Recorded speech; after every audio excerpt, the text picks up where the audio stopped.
En el libro de San Juan capítulo 6, 35, y en este evangelio en particular, Dios marca, el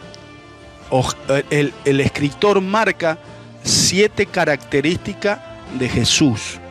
Acuérdese que Jesús es en el Padre y el Padre es en Jesús, y que ellos dos son uno.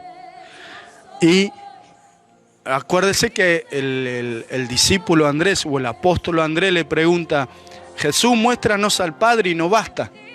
Y Jesús le dice: tanto tiempo hace que estoy entre ustedes y todavía no me conocen. ¿Por qué? Porque Jesús y el Padre eran uno. Entonces usted va a comenzar a leer en el Evangelio de según San Juan, que es el cuarto libro del Nuevo Testamento, y se va a encontrar con 7 características de Jesús o del Padre o del yo soy. Amén. Entonces fíjese, la primera característica es, dice en 6:35 de Juan, lo leemos, dice: Jesús le dijo: yo soy el pan de vida. El que a mí viene, dice, nunca tendrá hambre, y el que en mí cree no tendrá sed jamás. Escuche, sigamos leyendo. Mas he dicho que aunque me habéis visto, no creéis. Todo lo que el Padre me da vendrá a mí, y al que a mí viene no le echo fuera. Porque he descendido del cielo no para hacer mi voluntad, sino la voluntad del que me envió. Y esta es la voluntad del Padre, el que me envió, que todo lo que me diere no pierda yo nada, sino que lo resucite en el día postrero. Y esta es la voluntad del que me ha enviado, que todo aquel que vea al Hijo y cree en Él tenga vida eterna, y yo le resucitaré en el día postrero. En el verso 43 dice: no murmures entre ustedes.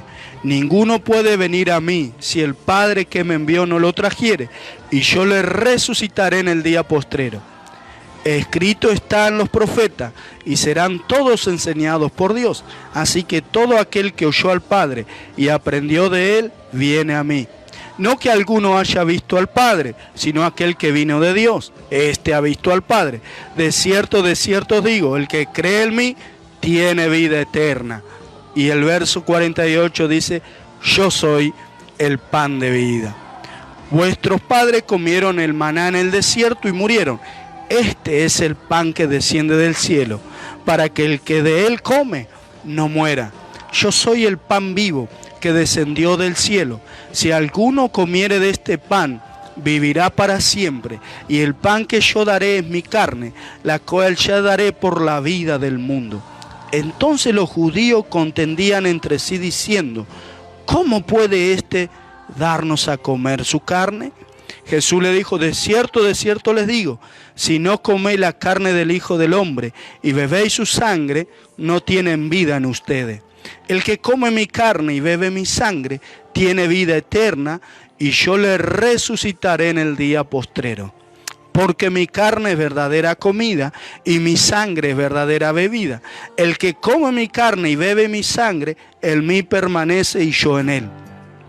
Como me envió el Padre viviente y yo vivo por el Padre, asimismo el que me come, él también vivirá por mí. Este es el pan que descendió del cielo, no como vuestros padres comieron el maná y murieron. El que come de este pan vivirá eternamente. Estas cosas dijo en la sinagoga enseñando en Capernaum. Al oírla, escuche bien, al oírla muchos de sus discípulos dijeron: dura es esta palabra, ¿quién la puede oír?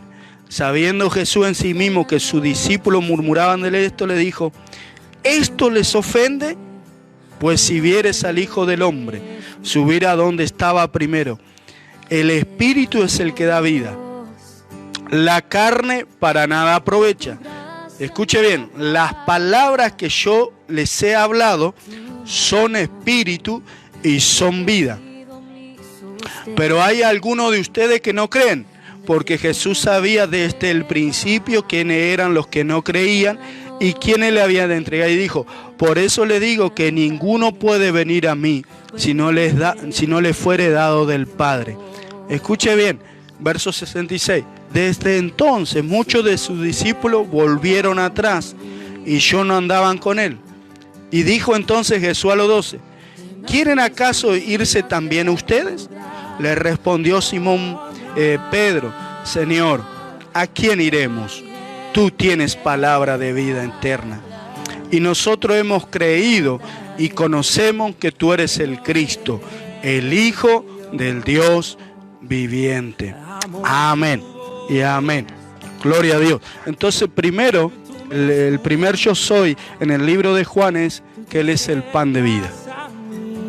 Los judíos se ofendieron porque Jesús les hablaba de comer su carne y beber su sangre. Y esto les ofendió. Y entonces Él le dice que si esto les ofende, cuánto más cuando me vean a la diestra del Dios el Padre. Pero lo que Él se refería no era su carne, no era su sangre.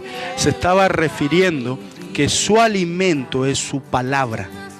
Que lo que nosotros debemos consumir a diario para alimentarnos es su palabra. Porque escuche bien, su palabra es espíritu y es vida.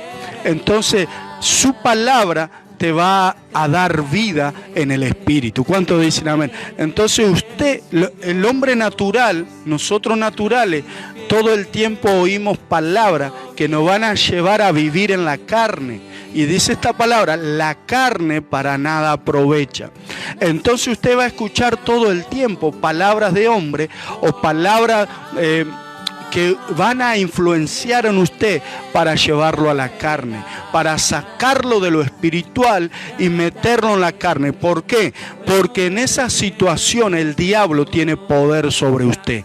Pero cuando usted se alimenta de la palabra, cuando usted recibe la palabra en su vida, esa palabra, ese espíritu, se mete dentro suyo y empieza a darle vida. Y cuando eso sucede, el diablo sabe que está en problema. ¿Por qué? Porque esa palabra es eterna. Número uno, esa palabra es desde el principio y lo creó todo, y esa palabra es eterna. ¿Cuántos dicen amén? Entonces, cuando esa palabra cala hondo en usted, en lo más profundo de su corazón, usted comienza a cobrar vida. Su fe comienza a cobrar vida. Su relación con Dios comienza a cobrar vida. Usted comienza a ser empoderado en el espíritu. Y lo que te empodera es la palabra de Dios. Lo que te da vida es la palabra de Dios. ¿Cuántos dicen amén? Entonces, escuche bien. Tenga cuidado a quien escucha. O tenés cuidado qué escuchás. ¿Por qué? Porque las palabras tienen poder. Y una palabra te puede dar vida. Y una palabra te puede contaminar y llevarte a morir. ¿Morir en qué? En el espíritu. ¿Y morir en qué? En tu fe en Jesucristo. ¿Y qué es lo que el diablo pretende con todo esto? Que usted desista de la fe en Jesucristo. Que usted se enfríe en el espíritu. ¿Por qué usted se enfría en el espíritu? Porque la palabra que es espíritu ya no está llegando a usted, ya no está siendo introducida en usted. Usted ya no está receptivo de la palabra de Dios.